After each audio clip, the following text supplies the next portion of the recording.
Welcome to my first experience with HYROX. Let's get into it.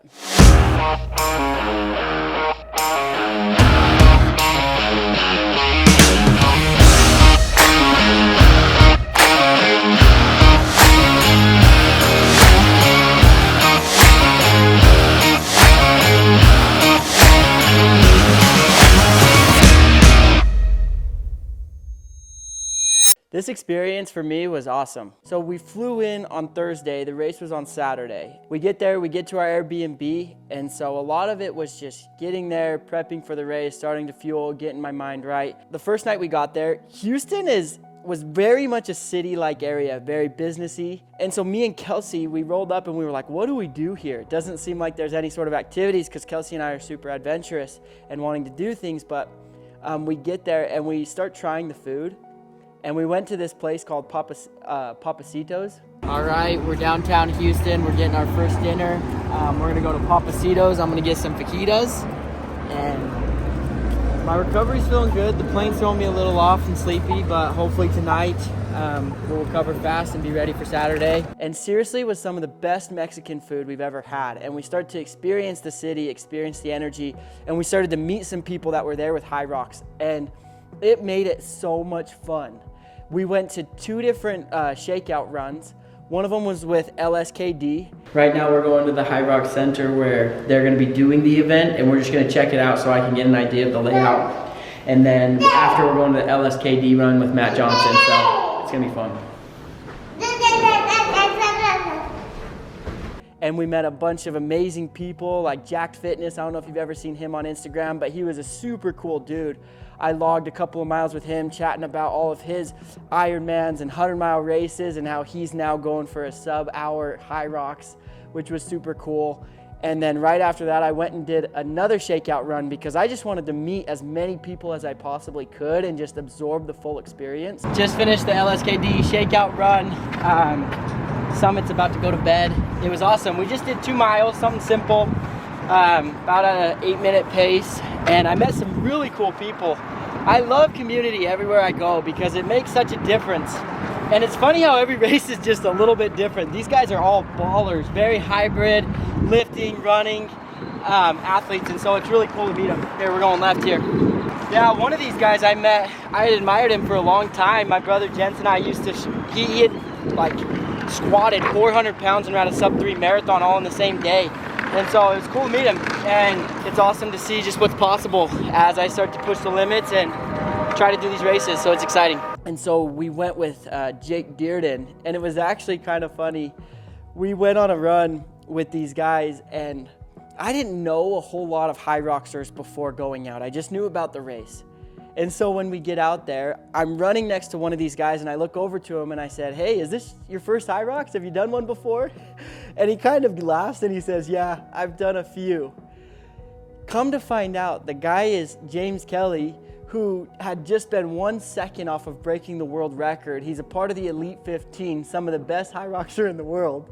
And later do I know, the next day he breaks the world record, and I got to watch the whole thing. So it was super cool to just be a part of that atmosphere of such elite athletes. For me, I loved that because to me, I honestly think that comparison can be a good thing if it sets a standard for your life of what's possible. So me being in that energy and that ambient was very helpful just to help me see what's possible as I grow and I go down this journey.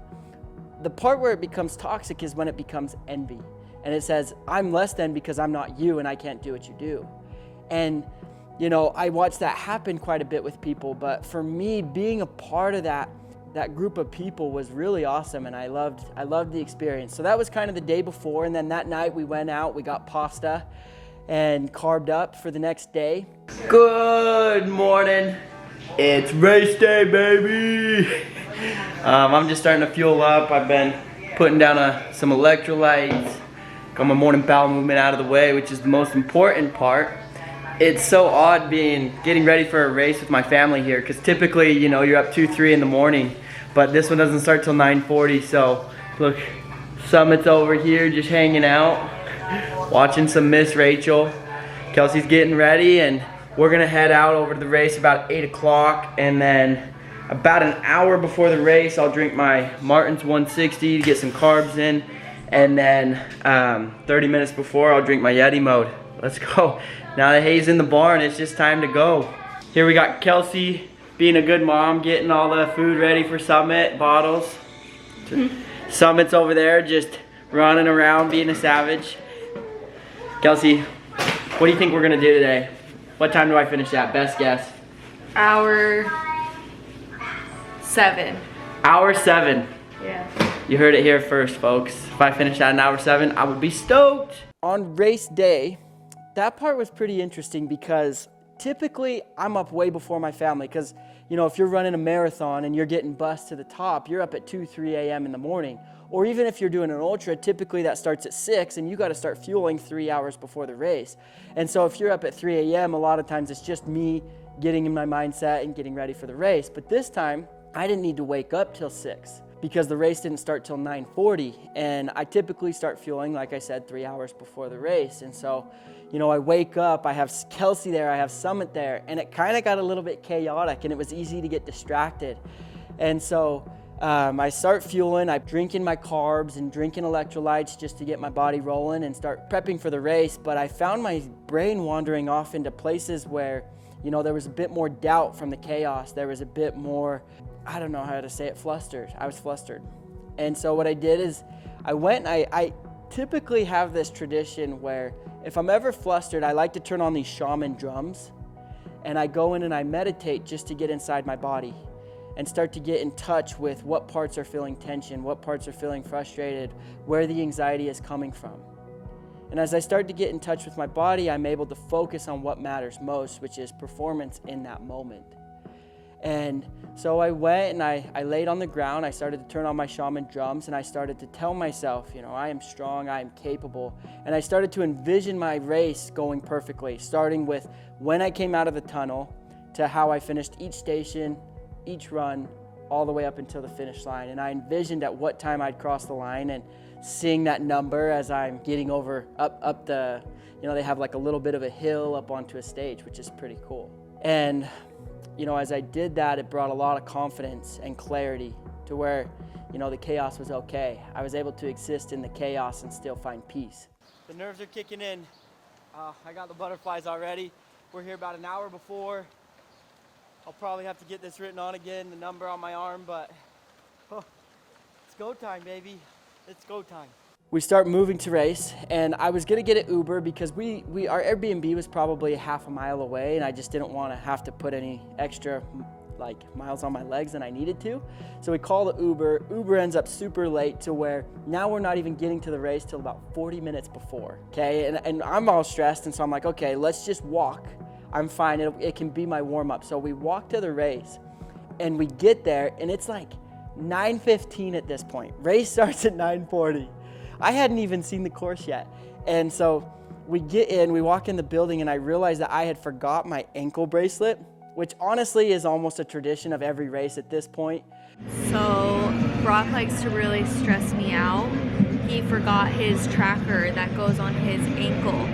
And so he had to Uber back to the Airbnb. So me and Summit are chilling here, just waiting for him to get back. He's on his way, he's almost here, but again, he has to have that ankle tracker, so he had to go back, and he competes in like, I think 25 minutes, so. Which honestly is tradition because even at my Ironman, I forgot my helmet. I had to borrow one from the race, and you know, it's happened to me multiple times. It just seems like when race day comes, I have a one-track mind, which is just start running, start performing, and in that, I think it's very helpful when I'm in the race because there are no distractions, but it does come at a cost sometimes. So I had to get an Uber, which it's easier to find the convention center. So I get an Uber, he drives me home, I run up, I grab the bracelet, I get to the race. Now it's like 9:30 as I'm walking in. I have 10 minutes, and we start walking through, and it was much harder to find the starting line than I thought.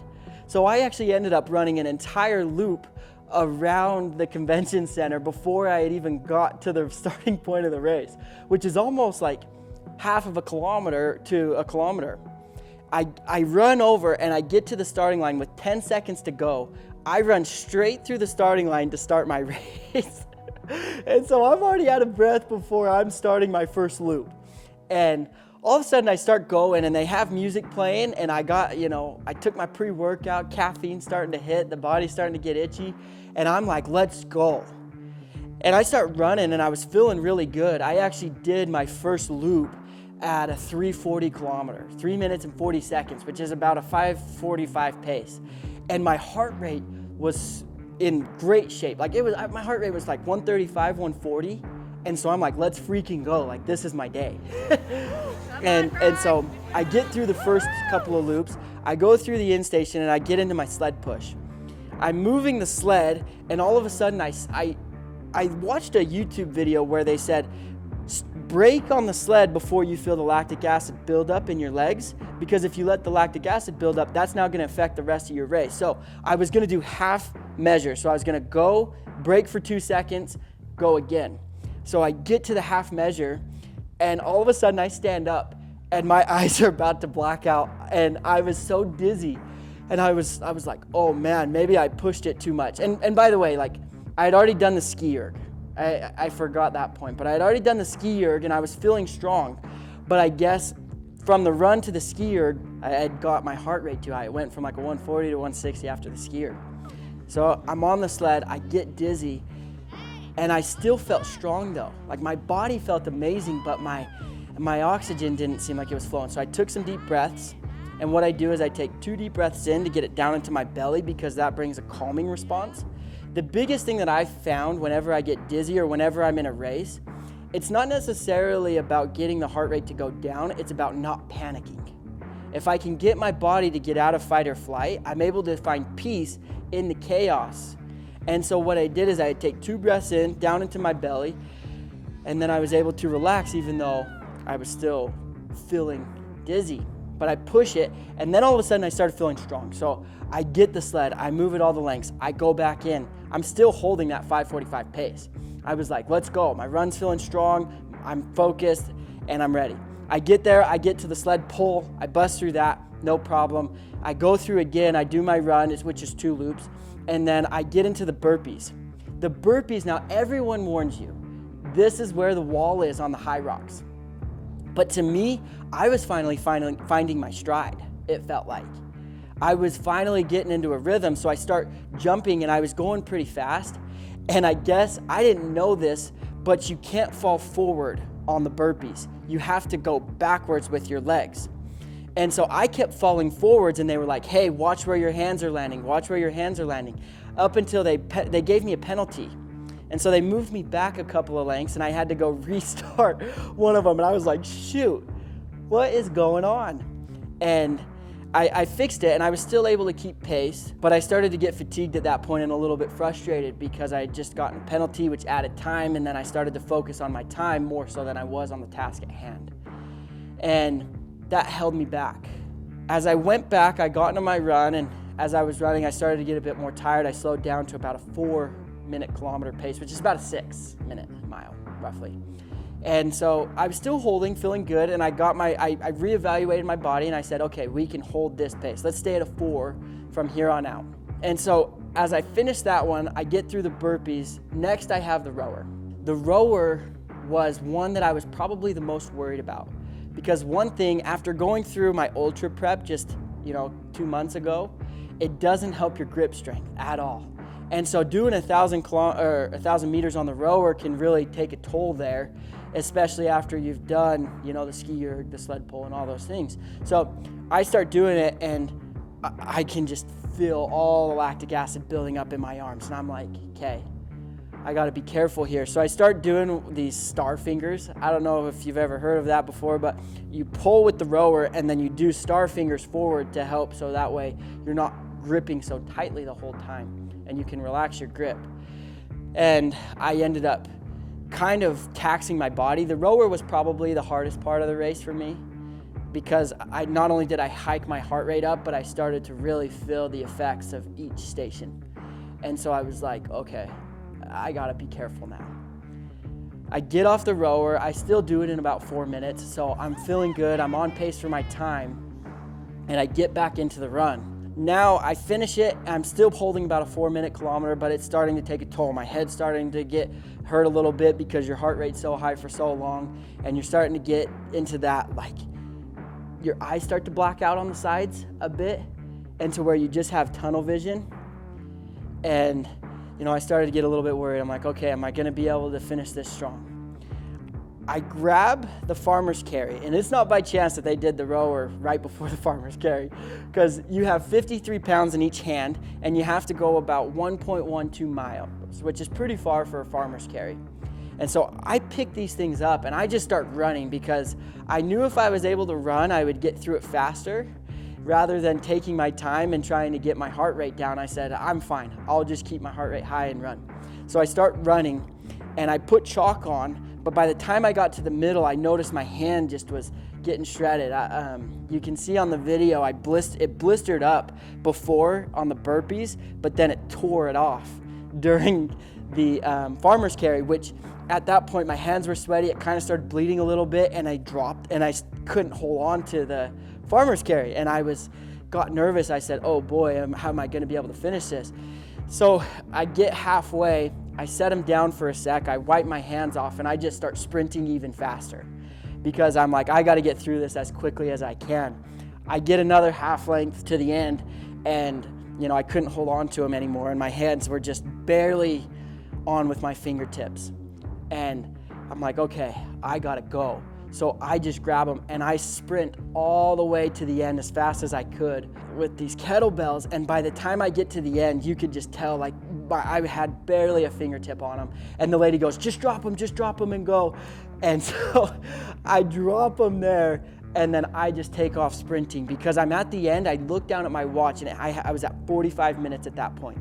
So I go, okay, I got 15 minutes to finish 2 runs and 2 stations. And I felt like I could get under an hour. And so I just start going. And I was like, okay, last push. I can do 15 minutes if anything. If I can last 29 hours on the HYROX 100, I can do 15 minutes of this. And so I get my pace down even a little bit more, and I was in like the 350 range, and I was like, okay, we're doing good. I get in, the lunges I felt so strong with. I put it on my back, I busted through, I was passing people, and I was like, okay, let's go, let's finish this strong. I get into the wall balls, I was able to get 50 unbroken and then 2 sets of 25. I busted through, I got over the finish line, and it was done.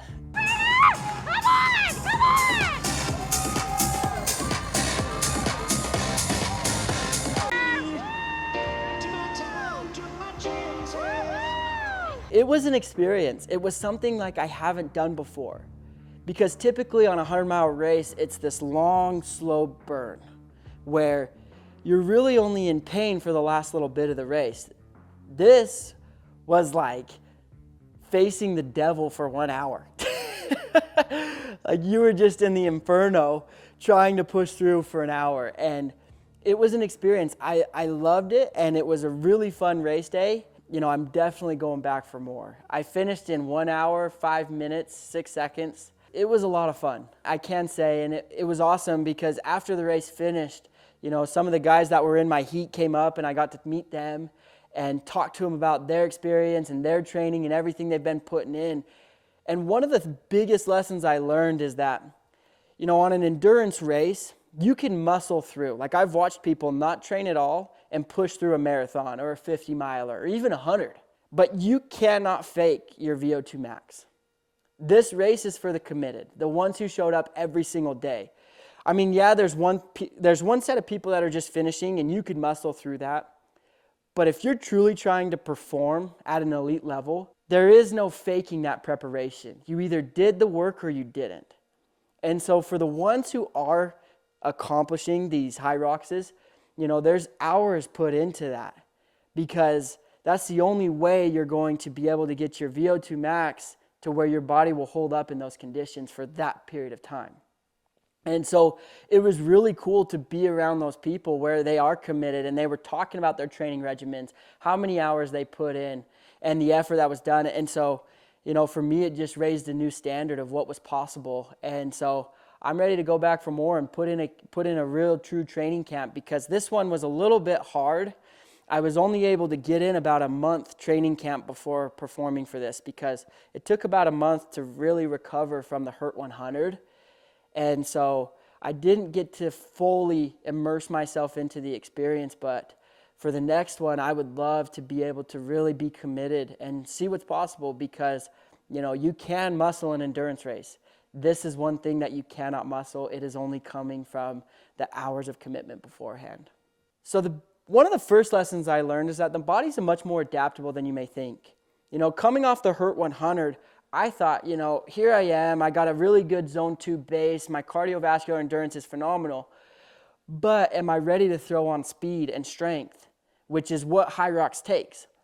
And so, I recovered from the Hurt 100, and then I really started to take this seriously, but my body had so much muscle memory from the years that I'd put in beforehand that it was able to adapt a lot easier. And a lot of that has come from standards that I had set years before and the training that I'd put in for so long. And so I learned a lesson that day that the body is much more adaptable than I thought. It all comes down to the standards that we've set for ourselves, because the training that went into this didn't come from that 1 month. That may have helped, but that was more just a reminder for my body of the years of preparation that had come in beforehand. And that really helped me on race day. And so, when it comes to training, don't always stress about what you're doing on the micro level of the day in and day out, but really the macro. Am I committed? Am I showing up every single day to train my body how I want it to perform, so then it can do what I want? The biggest thing I teach in neuromastery is that we want freedom, but you cannot have what has not been trained. And so if I hadn't put in those hours in those years beforehand, I would not have had it here for the HYROX to be able to perform the way I did. And I'm very grateful for my past self for putting in those hours to where it does help me today. The biggest takeaway I'm going to say is that HYROX is for the committed. There is no way around it. If you truly want to perform in this race, it does take hours. And the committed are the ones that are showing up day in, day out, regardless of weather, regardless of circumstance, whether or not you had a good night's sleep or a good day before. It doesn't care if your kid woke you up in the middle of the night. It's whether or not you're ready to perform on race day. And so HYROX is the true test of that, because like I said, it will not be there if you have not trained it. And so this race requires you to train it. VO2 max is something that cannot be faked or just created on race day by pushing through and white knuckling it. You can do that in endurance races. You cannot do that on this one if you truly want to perform at a high level. And so that was something that really spoke to me on this race. The last lesson I learned, and this one is more of a lesson for life for me, is that winning isn't about beating everybody else. It's about performing to the best of your abilities. One thing that I often think about is that perfection isn't performing without error. Perfection is performing to the best of your abilities day in and day out. But so many people use "I did my best" as a crutch as to why they didn't get the time that they thought they should. What I believe is doing your best is consistently showing up, giving everything of yourself to the sport. And when you do that on a consistent basis, it's inevitable that you will hit your goals. I believe that when you're trying to create progress in your life, it's not as much attitude-based. It's not based on motivation. It's not based on an emotion or how you feel. It's systematic. I promise you, I am not an athlete. I wasn't somebody in high school, like I was a 4th-string cornerback. I wasn't someone who was picked first on pretty much any team. I was usually one of the last ones. But as I've shown up consistently in my life, I've systematically changed my results. But it wasn't because I was focused on beating everybody else. I was focused on running my race and doing the best of my abilities consistently. And as I've done that, I've been able to put on more volume. I've been able to perform at a higher level than I ever thought possible and compete with some of the best athletes out there. And believe me, I'm not done yet. There's so much more for me to learn and to grow. I did not take first place in this race. I took 5th in my age group and 13th overall. But with just a few tweaks in my training, I don't believe that I'm that far off of actually winning.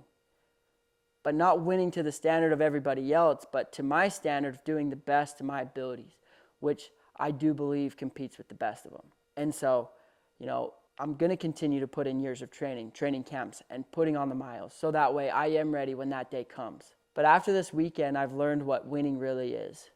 And I felt like I won this race. I'm very grateful you guys have lasted this long in the video. I hope there's been some value there. If this video has been valuable to you, please like and subscribe. It goes a long way for us. I'm excited for this journey on YouTube and to actually document our mission that we're on, to be able to marry wellness with fitness and bring you guys along for that journey. And so stick with us. We'll be here every single week. And so stay tuned, because we got a 50K coming up next Friday. And we also have a 100K coming up in the middle of April. Big things are coming, and I want to show you guys just how capable you are in yourself to be able to perform at your highest. And we're going to give you the tips and tricks of all the trial and error that I've been through and going through to hopefully help you on race day as well. I'll see you guys on the next video.